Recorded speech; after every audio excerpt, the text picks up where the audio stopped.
Hey everybody, welcome to Pop Culture Philosophers. I'm Rockin Robbie Billups, and it's time for the weekly Pop Culture Wrap-Up.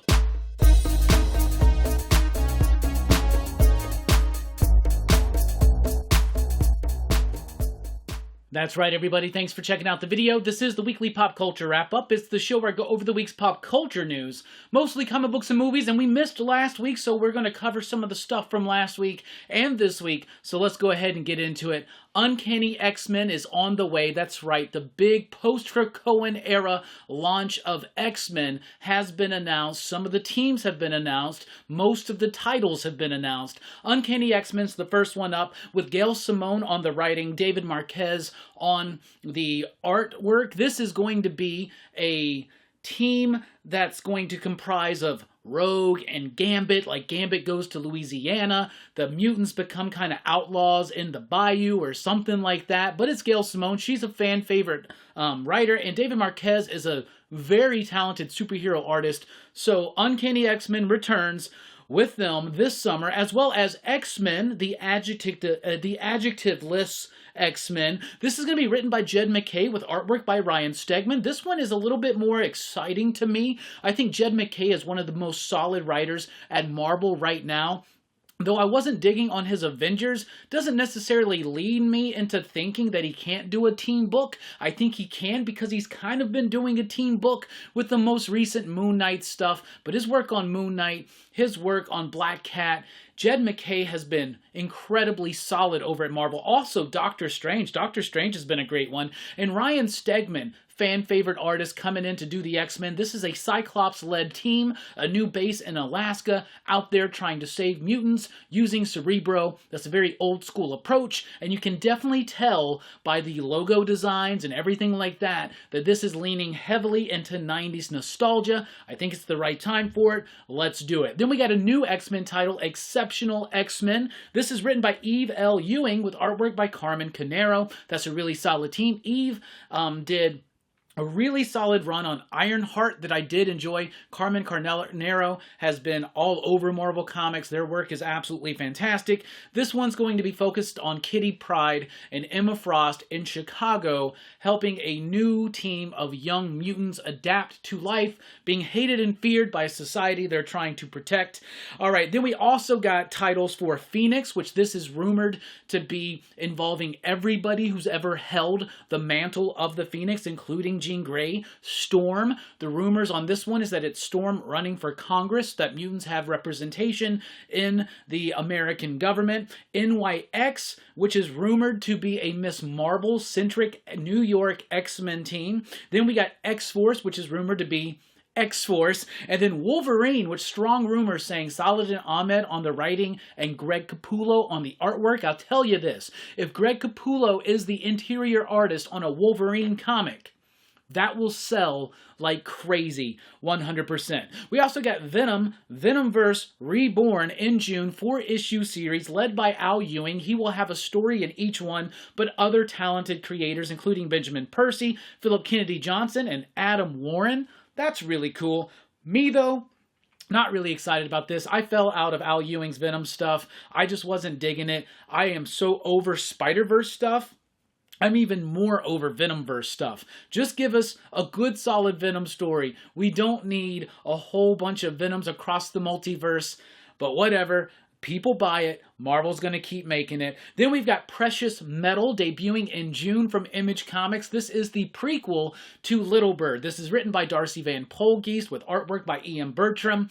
I am so excited for this. This has been years in the making. Little Bird was my favorite comic book the year it came out. I thought it was absolutely magnificent. The art was intricately detailed and textured, and the story was emotionally powerful and filled with nuance. I loved Little Bird, and I have been every week thinking about Precious Metal, and here it arrives in June from Image Comics. This time, though, we got Hassan Osman El Hal on the lettering, and I'm really, really excited for this one. Remote Space is a new one from Image in June. This is going to be done by Cliff Rathburn, who most people will know as the toner of The Walking Dead or an inker on Invincible, but this is a book that he is writing and illustrating himself, and it's about a humanity that in the future goes down two evolutionary pathways. There's a segment of the population that evolve with cybernetic enhancements to adapt to life in space.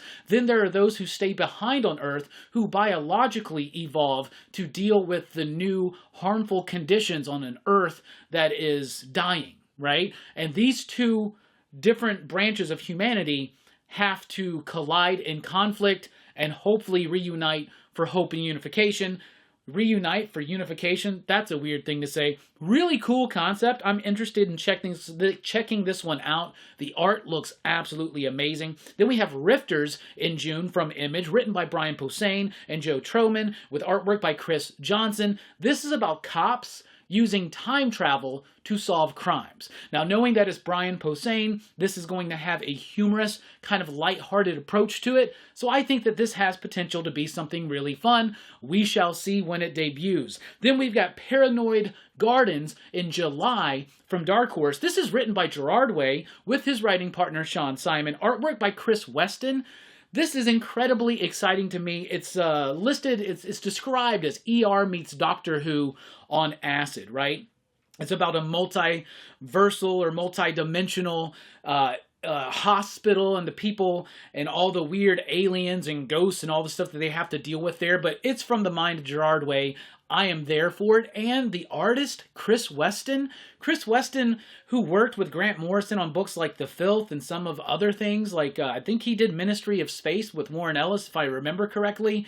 Very, very excited for this one. This could be super, super dope. Then we've got Nemesis Rogues Gallery debuting from Dark Horse in July. That's right, the Miller World stuff has jumped over again from Marvel to Image and now to Dark Horse, and they will be publishing Nemesis Rogues Gallery, which is a direct sequel to Big Game. At the end of Big Game, Nemesis is pretty much dead, so this is about how he gets rejuvenated and what he does after the events of that book. I'm really excited for this. It will be written by Mark Millar with artwork by Valerio G. Giordano. Very excited for that because I thought that Big Game was dope and I loved that last Nemesis Reloaded series, so yeah, let's see what happens here. Profane is a new one in June from Boom Studios. This is written by Peter Milligan with artwork by Raul Fernandez. This is an LA-based mystery detective story with a noir style and a lot of strangeness to it.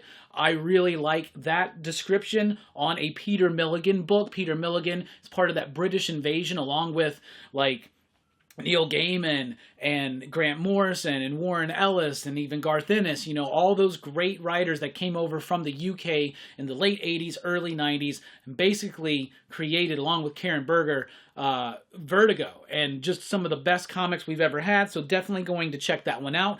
Conan, Cult of the Obsidian Moon, is a novel that's debuting in November, written by James Lovegrove. I don't usually talk about novels here, but the reason why I'm pointing this out is because this is a tie-in to the Battle of the Blackstone Conan crossover event that is going to be debuting in the Free Comic Book Day Conan book, written by Jim Zub. Jim Zub's been doing a hell of a job on Conan the Barbarian, and this might actually get me to go and check out this novel with it being a direct tie-in to this crossover. Then we've got X-Men animated manga being reprinted by Viz Publishing for November. So there is a manga that is an adaptation of the X-Men animated series from the 90s. Now that we have X-Men 97 here and all that nostalgia is being brought right back up, they have decided to republish it and also remaster the artwork. I've never gotten to read that stuff, so this is a cool opportunity for manga fans and X-Men fans to come together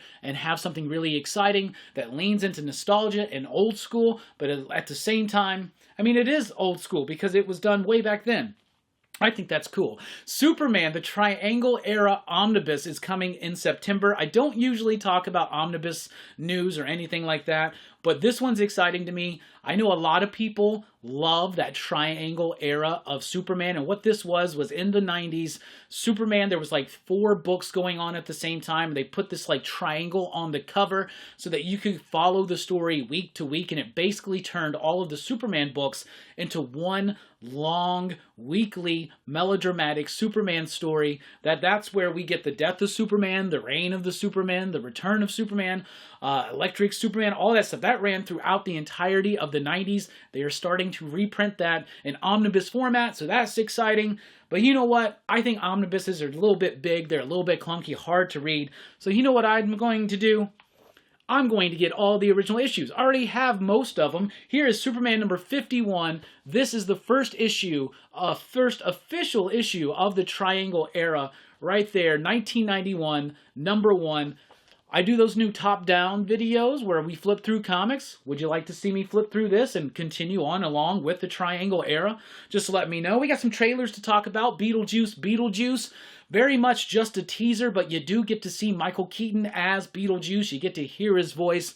Trailer looks fine. It's just a little bit of a teaser. I was worried about the age of Michael Keaton playing Beetlejuice. He's 72 years old right now, and yes, he's visibly older, but that voice was still there. And that trailer brought back a nice nostalgic tinge inside of me. I'm a huge Beetlejuice fan, so definitely going to check that out. Star Wars, The Acolyte, not super plugged into Star Wars world right now. This is set during the High Republic. It's about it's like about the end or the beginning of the fall of the Jedi or something like that. I heard it's set like 90, 100 years before the events of Phantom Menace. I don't know. Carrie-Anne Moss is in it. That's cool. I'll definitely check it out when it comes out, but nothing about the trailer really necessarily excited me. But that's mostly just because I'm so checked out of Star Wars, and mostly because of all the ridiculous conversation that's been going on for years and years and years, of which, of course, we here at PCP are definitely a part of.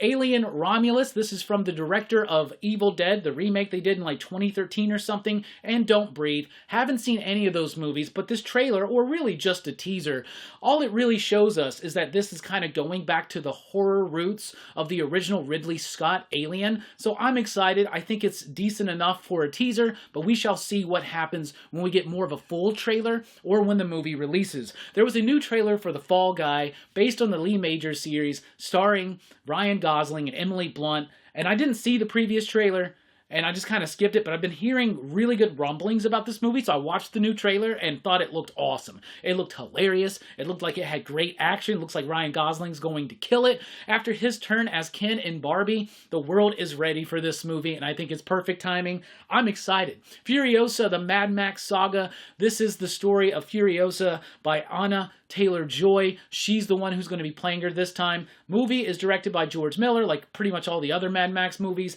Looks high octane, looks like a chase movie, looks like wild, eccentric characters, loud, flamboyant. I mean, it looks like a Mad Max movie to me, so I'll check it out. And then House of the Dragon released 2 separate trailers, a green trailer and a black trailer, focusing on the 2 sides of this war for the throne of Westeros.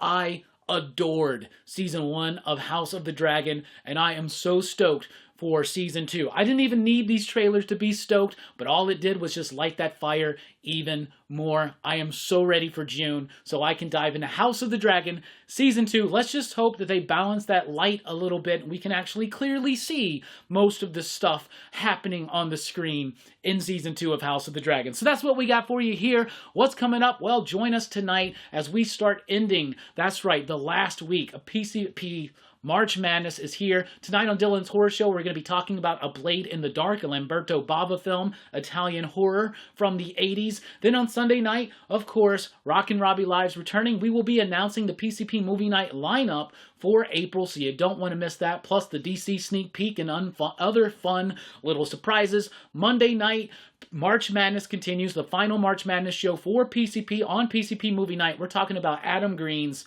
Spiral. Not the one with Chris Rock, that's a Saw movie, but a different Spiral. It's a great movie that fits the assignment for March Madness. Definitely check that out. I'll be on Verno's channel, Blood Splatter Chatter, along with Eric, Easy Dick the Stash from 9 Panel Grid as we talk about Black Swan. That's going to be on Thursday, I believe, for his final March Madness show. Then we all end it next Saturday over Dylan's Horror Show where we talk about possession. So that's what we got coming up. Please do check out the previous videos that we've released on the channel, including my top-down videos where I've been flipping through comics, got some more recorded. They are going to be debuting as the weeks progress. Let me know if you like them. Drop a comment. Show your support. We really do appreciate it. But be sure to like, share, and subscribe, and comment on this video. Anything about any of this news that we talked about or anything that we missed. Are you excited for the X-Men books? What do you think about these trailers? Are you excited for Precious Metal as much as I am? Very exciting stuff in the comic book world that's happening right now. So, heck yeah, let's keep that conversation going. Anyway, thank you so much for checking out the video. I've been Rockin Robbie Billups. Thanks for rocking with us. Keep on living, loving, and learning. Station. Pop, pop, boom!